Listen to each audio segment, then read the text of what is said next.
أغر عليه للنبوة خاطب، من الله مشهود يلوح ويشهد. وضم الإله اسم النبي إلى اسمه، إذا قال في الخمس المؤذن أشهد. وشق له من اسمه ليجله، فذو العرش محمود وهذا محمد. صلوات ربي وسلامه عليك سيدي يا رسول الله. أهلا بكم إن شاء الله. النهاردة حلقة جديدة نتكلم فيها، نستكمل فيها يعني شرح عن الإسراء والمعراج. النهاردة الفيديو بتاعنا عبارة عن بركات أو صفات ربنا سبحانه وتعالى اختص بها المسجد الأقصى. فالصفات أو البركات اللي ربنا اختص بها المسجد الأقصى تتلخص في حاجتين اتنين. هم أول حاجة صفة دينية وصفة دنيوية. تمام. أما الصفة الدينية فهي في المجمل يعني إيه صفة أو حاجات ربنا سبحانه وتعالى اختص بها المسجد الأقصى دينيا.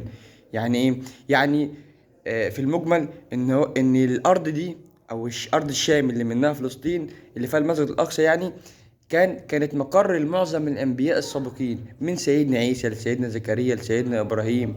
يعني كتير قوي من الانبياء، يعني مش فاكر صراحه كتير منهم، بس دول كانوا مقيمين اصلا في فلسطين وكده، او ارض الشام عموما. تمام. فالارض دي الارض المحاوطه بالمسجد الاقصى ارض مبروكه او ارض مباركه. تمام.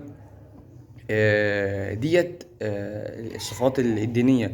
ربنا سبحانه وتعالى قال: ونجيناه ولوطا إلى الأرض التي باركنا فيها للعالمين. صدق الله العظيم. تمام. وكتير جدا في بقى برضو عندنا صفات دنيوية. يعني صفات دنيوية يعني الحاجات اللي ربنا أنعم بيها على الأرض الطاهرة دي في الدنيا اللي احنا شايفينها، من إنها تحتوي على كثير يعني من الأشجار والثمار وشجر الزيتون اللي في فلسطين وكل الحاجات اللي احنا الجميلة اللي احنا عارفينها دي. تمام.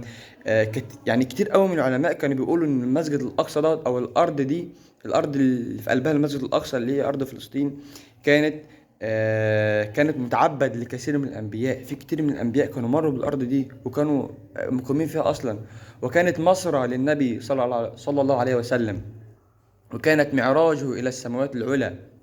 كانت معراج النبي صلى الله عليه وسلم، منها أعرج النبي صلى الله عليه وسلم إلى السماوات العلى، وأولى القبلتين، ولا تشد الرحال بعد المسجدين إلا إليه. تمام. ومصر الرسول صلى الله عليه وسلم. دي كلها برضو صفات ربنا سبحانه وتعالى اختص بها المسجد الأقصى. صفات يعني طبعا هي مش انا ما ذكرتش كلها، بس انا ذكرت حاجات بس بسيطة منها، بسيطة خالص يعني. فبس ده كان كل محتوى الفيديو عن الصفاتين دول، الدينية والدنيوية، عن المسجد الأقصى. وإن شاء الله بإذن الله أتقابل معاكم في فيديو جديد. والسلام عليكم ورحمة الله وبركاته.